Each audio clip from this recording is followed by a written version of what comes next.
าวบ้านเฮานั่งลิ้นเหล้าแสนสุขหัวใจสาวบ้านอื่นอายก็อยากไปหา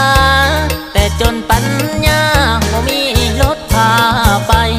รถถีบ200,000ขึ้นไปรถจักร2 ล้านขึ้นไปโอ้ยตายบ่มีเงินคือเขาโอ้ยตายบ่มีเงินคือเขา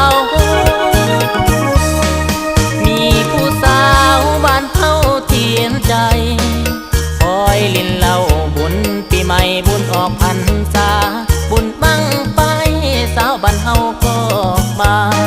ลิ้นเหล้าอยากก่อนใส่แกงหมอลำถึงเดือน6ฝนก็ตกลงมาสาวภาษาก็ตกกะหวานดำจำเจ้าจำแข่งขันกันทำแสนสุขล้ำสวรรค์บ้านเฮาปีนี้สิบอกขอไปขอ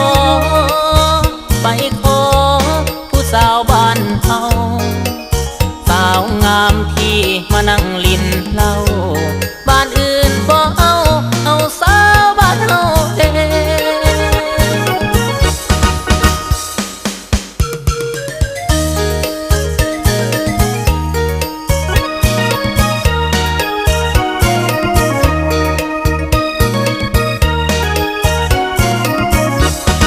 ฟังเพลงหมอลำฟังเพลงหมอลำมีสาวงามๆมานั่งลิ้นเหล้า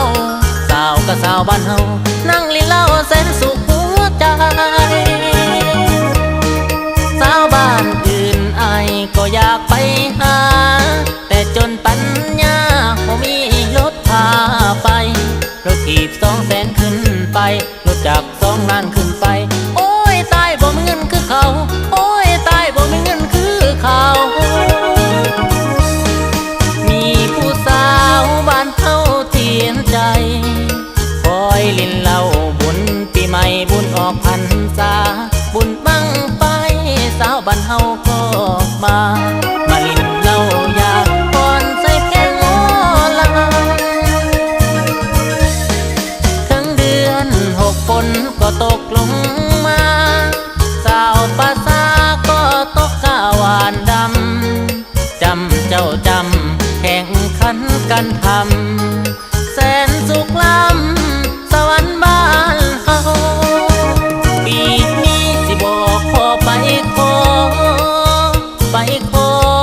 ผู้สาวบ้านเฮาสาวงามที่มานั่งลิ้น